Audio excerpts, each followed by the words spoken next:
Hi, I'm Amy, and I'm here for www.mmafreeagent.com, and I'm with Ray Flores, the announcer tonight at the Ultimate Amateur Championship in Orland Park, Illinois. Ray, other than announcing fights, what do you do in the MMA community? I do a lot of different things. I'm a play-by-play announcer. I started doing that back in 2005, covered Miguel Torres, Jeff Curran.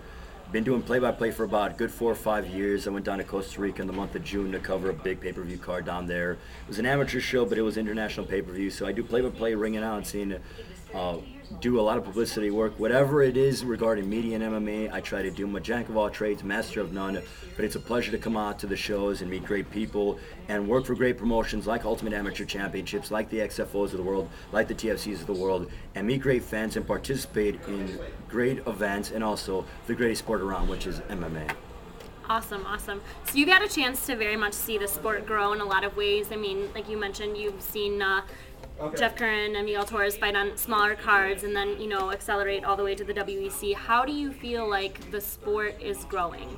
The sport, what direction do you think it's going in? It is just a continued training. You look at it, it's really founded upon the basis on the backs of a couple of people. You look at Dana White, you look at Lorenzo and Frank Fertitta. Without their hard work and their due diligence and their persistence, MMA wouldn't be anywhere near as it is today. Now, granted, it did start in '93 with Royce Gracie and Hoyer and Gracie and the UFC, but it was Dana White and the Fertitta brothers that took it from basic extinction to put it back into the mainstream. And then you had fighters like Miguel Torres, like Jeff Curran, like Clay Guida that followed upon that same recipe to work for to get to the UFC and the WEC. So it's a combined effort. Lorenzo and Frank Fertitta, Dana White were at the head of it. Miguel Torres, Jeff Curran, all the great local fighters, the trainers, the promoters, the agents, all work together to try to get everybody to that next level. And now we're seeing the fruits of everybody's labor. MMA is going to continue to grow, and I honestly believe it'll be probably as big as World Cup soccer, the NFL, and every major sport that is out in America and throughout the world today.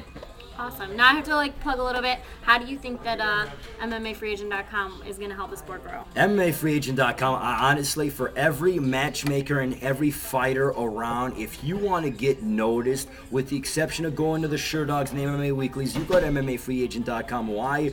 Because it puts your name out there. You got MMAFreeAgent.com has fighters from all over the world, matchmakers from all over the world. As a matchmaker, if I were a matchmaker, this would be my best friend because I have fighters from different weight classes, from different camps, from different schools, from different styles that I can choose from because of MMAFreeAgent.com. As an event, if I have a guy drop out, I can go and find a fighter. If I am a fighter and I want to get noticed, and let's say I want to fight in Europe, if I want to fight in Asia, and I know all these matchmakers are there, I can put my information on there along with some videos or stuff on YouTube, and I could possibly get noticed and fight out there. It's a benefit for their career. It's a benefit for them on the local level. It is just a benefit to everybody. It's a great marriage because matchmakers, promoters, fighters, managers, they can all use it, and it's all free. Hence MMAFreeAgent.com, which is why it's such a great service. That was an awesome plug. Thank you, Ray. Oh, well, check's in the mail, right? No, I'm just kidding. Right. No, it is, for sure. But the other thing I was going to ask you is, before I went to interview, I did a little cyber stalking. And Really? I Googled, so what are you doing later tonight? Just playing around. I Googled Ray, and I was watching a bunch of his interviews with Miguel Torres and Thiago Alves, and he is a really great interviewer. So in my position, I'm going to have to be interviewing people. What tips would you give me for when I have to interview Honestly, others? just be prepared for anything. MMA, the sport is so great. It's just having a rapport with somebody. You and I right now are having a conversation. You don't want to be, I am the interviewer, and I'm going to ask you a question, and whatever.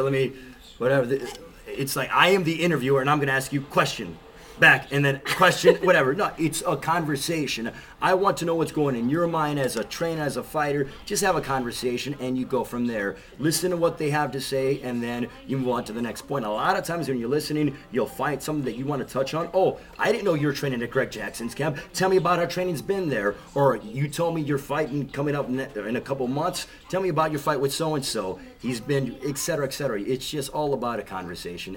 Interviewers are not just, I am the interviewer, you are the person that I'm asking questions to. It's not that way. It's a conversation, have fun, and you're doing a terrific job, and I think the sky's the limit, as is the sky's the limit for MMAFreeAgent.com. They're going to be a lot bigger and better heights that it's going to reach, and it's just great that we're going to be able to see it grow in every single show and everything else. And we're lucky in the Midwest to have you guys based out of here, out of the Chicagoland area. Awesome. Okay, last question.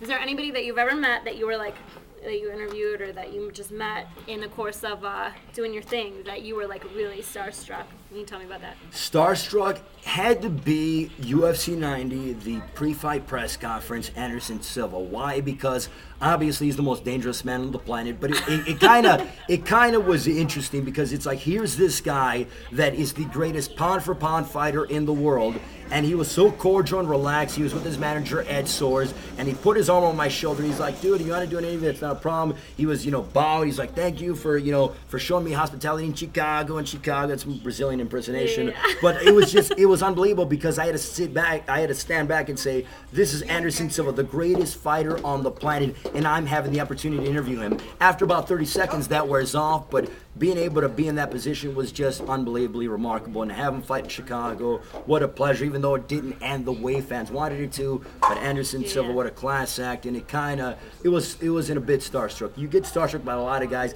Anderson Silva had to be the one that was really wow, that's unbelievable. Anderson Silva, are you kidding me? But that is the beauty of MMA and the UFC. Awesome. Thank you so much for taking some time to talk with us, Ray. I really appreciate it. The only thing, if you have MMA free agent, can announcers get on there? Because I think if agents in Europe or whatever, if they could use announcers, by all means, I think it would be a great service for agents. It's MMAfreeagent.com. Hopefully you guys can talk about that. Like, we're gonna shortly, I think, have an area for sponsors, so maybe there'll be an area for announcers That'd be certainly great. You and Shane doing a terrific job, as is everybody at MMAfreeagent.com. One of the best websites on the planet. Check it out, MMAfreeagent.com. You don't have to be a free agent to get on there. MMAfreeagent.com, the place to go. From the horse's mouth.